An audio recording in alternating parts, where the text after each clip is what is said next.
Well, welcome, Ben. It's so lovely to have you here this afternoon, being able to spend a little bit of time with you. Could you maybe just introduce yourself for those that don't know you, who you are, what your role is, what you do? Yes. Yeah, my name's Ben Silvey, and my job is I'm the director of the YMCA in Bristol. So I'm responsible for everything we do in the city, and a lot of that is around developing new projects and fundraising and coming up with ideas, some of which actually become a reality, which is exciting. And you've come across the Housing Festival. Obviously, we've been working with you for the last couple of years, but what was your first introduction to the Housing Festival? I was trying to think about this actually on my way here, and I can't. It was a coffee with Jez. Brilliant. In our hostel in Bristol, but I can't remember why we had a coffee or how we ended up meeting.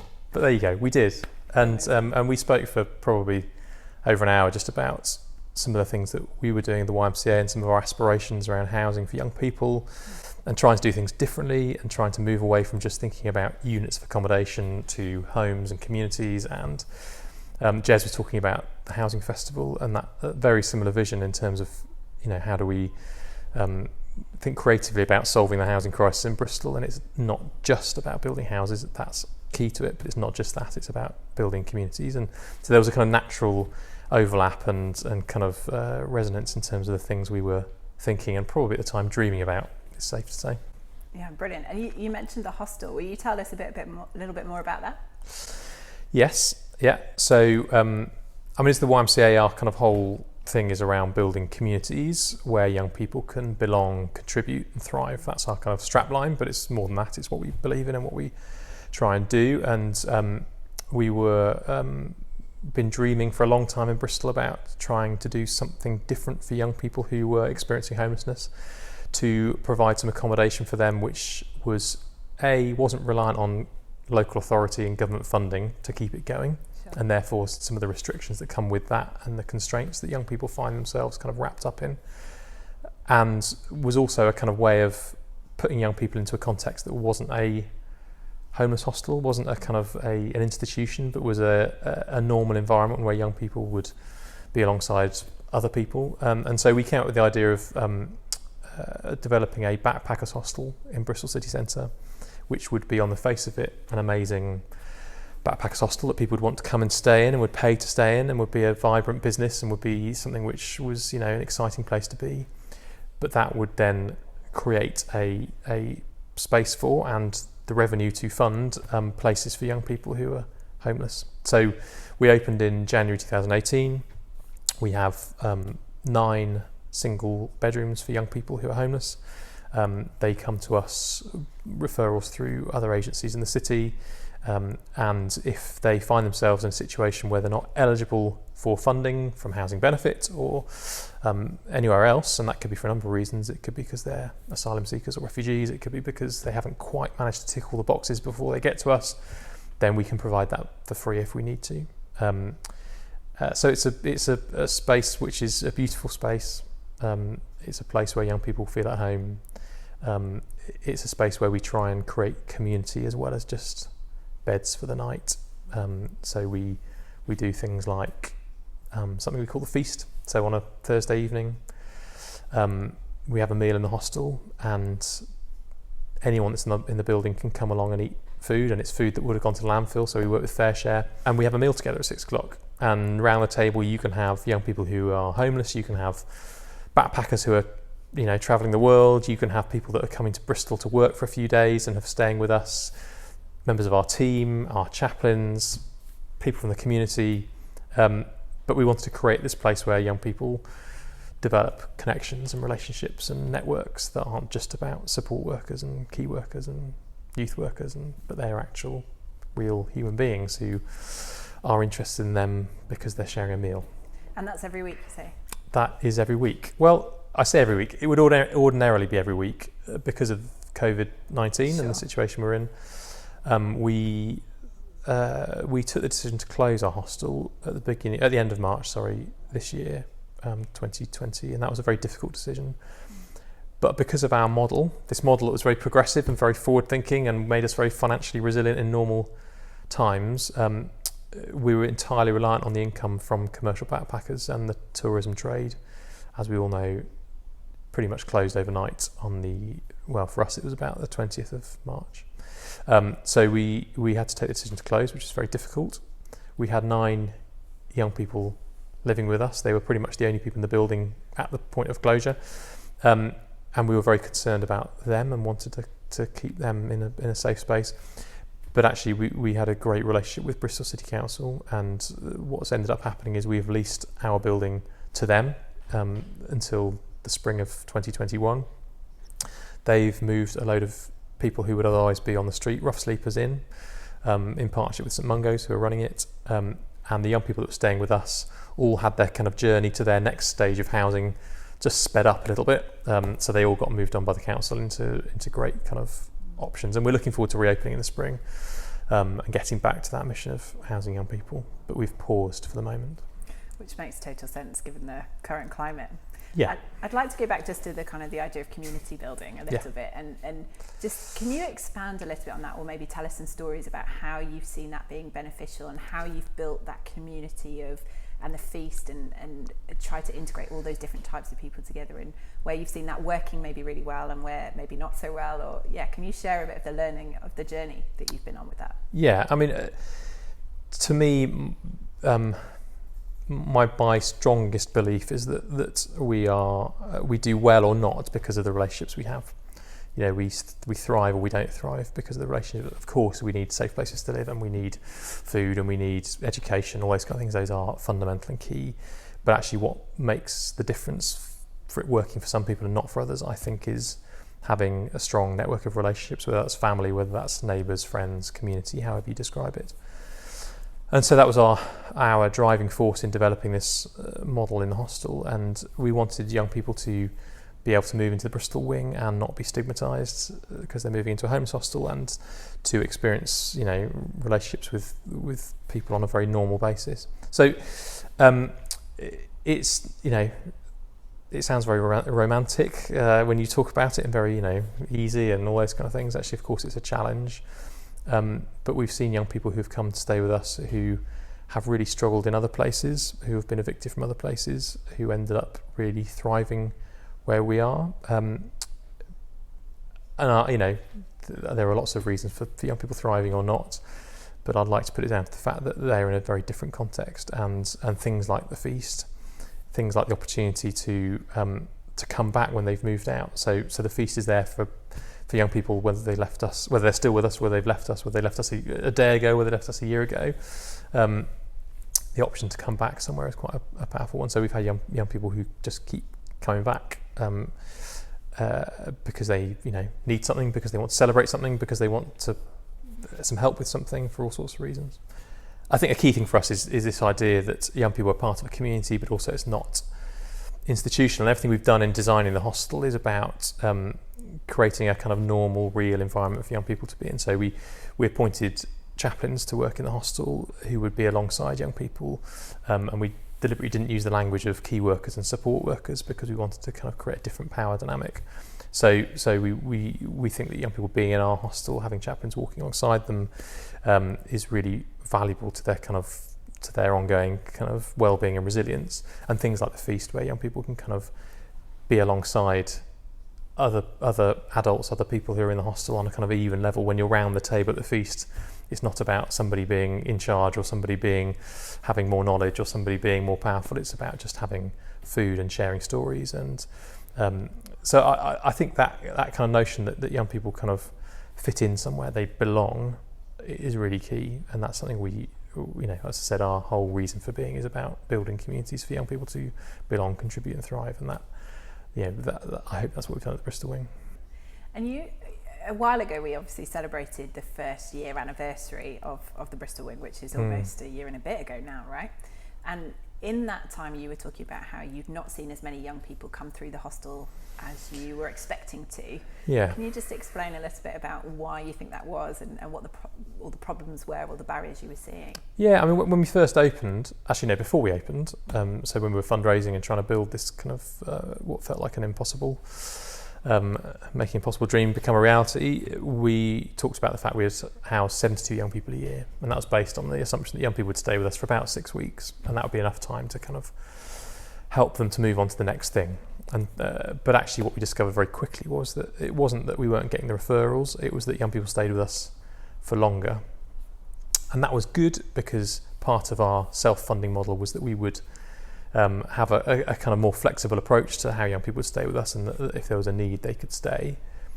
But actually the problem was that there wasn't the move on accommodation for them to go on to. The availability of housing in Bristol, as we all know, is very, under pressure, and that means particularly if you're a young person and you are perhaps what a landlord would see as a riskier tenant, then the options are even fewer. So that always spurs us on to try and work out what to do about the problem, and so we were looking at what we could do in terms of move on accommodation. We were thinking, actually, how can we do that next stage differently and apply some of those principles of community and belonging and contributing and thriving to the next stage of housing. And there are some brilliant options out there. We work with organisations all the time, like 1625 independent people who have got some fantastic schemes, but there just aren't enough of them. And so we wanted to look at how we could maybe step into that space. And that really is where the conversation with the Housing Festival kind of moved from being a kind of a nice coffee talking about ideas that we all agreed on into, well, actually, is there some tangible things that we could develop here which would have an impact on young people and would enable them to exist within community and would enable them to have genuinely affordable housing. And from my point of view, it's always about quality as well. And I think so often with young people, we sometimes think, well, let's just build stuff as cheaply as we can and leave it at that. And actually, as with the hostel, our aspiration is to build something which is really good quality and means that they have a good quality of life and they enjoy living there. And obviously the conversation that was beginning with Bristol City Council, with Z-Pods as well, and the Housing Festival was kind of kicking off, I suppose, in the background there. As the Housing Festival, we were starting to look at, can we work with Z-Pods to build some of their particular type of housing in the city? And then Jez and you started a conversation, you got brought into the conversation, and we started to look at whether or not these homes could specifically be for the young people as move on accommodation. So obviously with the scheme we're looking at 11 homes, and we're due, as we're recording this and filming this, they're due to be completed within a few weeks, which is really, really exciting. Yeah. But for you, why was that an attractive option? I mean, you talked about quality and you talked about building community, but why the Z-Pods? Why in St George? Why with the Housing Festival? I think why with the Housing Festival is the first question I'd look to answer, and that to me is about values, and trust and delivery, and rightly or wrongly, I'm very led by values and people who kind of share a kind of a way of doing things, and it became very clear very quickly that there was, in the Housing Festival, it wasn't, for me it's not at the organisation, actually there was a group of people who were kind of driven by some of the same ideas and the same hopes that we were. So that was kind of really key for us. I think we had already identified that the issue around affordability, one of those sort of key criteria we're looking at, was about land value, and that in Bristol the cost of acquiring land was ever increasing and becoming unaffordable, and that the knock-on of that is that rents have to go up. So we knew that we had to look at creative land use, and we'd sort of tinkered with that, and we'd talked to some big developers around the city about acquiring somehow for less than market value some of their bits of land they had, and some of them had been very open to it, but none of them had really come to anything at that stage. So this conversation between the City Council and Z-Pods and the Housing Festival was tremendously exciting, because Z-Pods had this product which could be used using air above.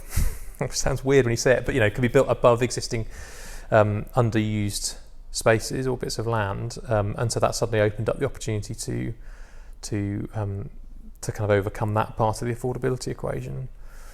And I remember being presented with these options of kind of potential car parks around Bristol, and when someone says let's build some houses above a car park, your heart sinks naturally when you're thinking about quality and community and all those sorts of things, because you kind of think, well, we don't want to put young people just in a car park on the edge of some back or beyond place that doesn't really help them to get to college or get employment or be part of a community. And so we were presented with a number of options, and within that was this car park on the edge of St George's Park. And you know, as soon as you saw that one, you kind of went, all the others aren't the one that I want to build AirPods on. So St George's Park was just such a fantastic location in terms of access to green spaces, in terms of getting into the city centre, in terms of getting to other transport links, you know, trains to Temple Meads and then on to wherever you want to go, access to college, to schools, to university, all those kind of things was absolutely brilliant. And shops and, you know, all the stuff of life was there, and this kind of sense of community in St George, which is really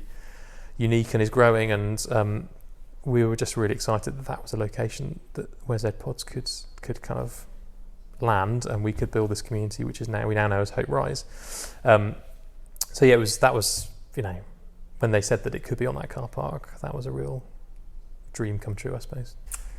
So can you tell me a little bit about who's going to live in it? Obviously there are 11 homes coming to that car park. They're all going to be on stilts above the car park. The car park's going to continue in its former use, just as a public open car park. How is it going to be divided up? Who are going to live in those 11 homes? So we wanted to create a kind of mixed community at Hope Rise, a bit like we've got at the hostel. So we're sort of engineering the kind of mix of the people that are going to be there. So there will be 4 people who we are specifically kind of recruiting through an open recruitment process, who will be known as the community builders. They will live there, and they will kind of have additional responsibility to bring everyone else together in that community, and then eventually to sort of turn outwards and see what that community could do in the park or on Church Road or volunteering for Redfest or whatever it might be.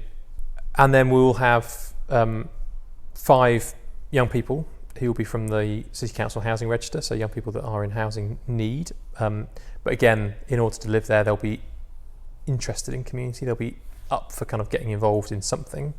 And then the remaining 4 one-bed houses will be specifically for young people who would have ordinarily come from our Bristol Wing hostel, and hopefully will again. So we'll be working with our team and perhaps some other providers in the city to find young people who have lived in hostel accommodation or have been part of a supported housing situation who would benefit from living at Hope Rise. And is that because of the COVID situation that they can't? Yeah, because our hostel's not open currently. Sure. We haven't got young people to move in, but we're still keen that we create that mix, so that there are some young people who are community builders, some young people who are kind of just looking for their first home, and some young people who have experienced homelessness and are kind of looking for something slightly more in terms of building a community and a support network. So who actually owns the houses, these ZPods that are coming to make up Hope Rise?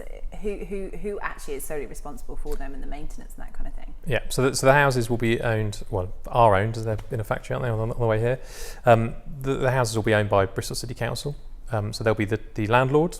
Everyone that lives there will be a tenant of Bristol City Council, and we'll get all the support that comes with that around housing officers and rent officers. And if there's a problem with, something breaks in the house, then the council are on hand to fix it, as they are with any other tenant. And that's really, I think, is a really good deal for the tenants that are there, and it's a real example of what local authorities can do in terms of building and owning really high quality, really energy efficient homes. Yeah, brilliant. And you talked earlier about the importance actually of the whole scheme, making sure that we've got houses that these young people can really afford. So what does that look like for these young people moving in? What are we actually talking in terms of rents? So all the rents will be at what's known as local housing allowance rates or less. So they are affordable whether young people are working or whether they're claiming benefits. So we wanted to make sure that it was sustainable, that sometimes young people find themselves in quite expensive housing, which means they're better off on benefits than they are if they work. And so we wanted it to be something where young people can live there regardless of their circumstances and how they might change. And we're particularly now living in a world where everyone's circumstances are a lot less known than they would have been maybe 6 months ago. So that's particularly important now. And so thinking of the scheme as a whole, what's your hopes for this whole scheme? Like in a year when we look back, what's going to have been a really good news story for you, for the YMCA, for these young people? I guess the main thing is that young people who have struggled to find affordable, good quality homes in Bristol have found a home, have found somewhere that they can feel safe in, that they can flourish in, that they can be part of a community in. And there was quite an emotional moment being on site last week as these things were craned off these massive lorries into the car park. Just being struck by what an opportunity this is to do something very different for young people and to change some of their trajectories in terms of their life chances. I hope that young people that live there build friendships with the other people there, that they have a network of supportive relationships that mean they are more resilient in their life when they move out. The reality is all of us have ups and downs, and we all need people around us, and I hope that Hope Rise is part of giving those young people a community and a neighbourhood and a network around them for if things go wrong for them at any point. I hope that young people that live there feel they have a safe place to live while they study and work, and are able to kind of get on their own 2 feet, helping them to transition into adulthood and into being, healthy, flourishing humans as part of our community in Bristol. Amazing. Ben, thank you so much for your time. It's been great to chat to you and hear more about the scheme, and wish you all the best going forward. Thanks, Jessie.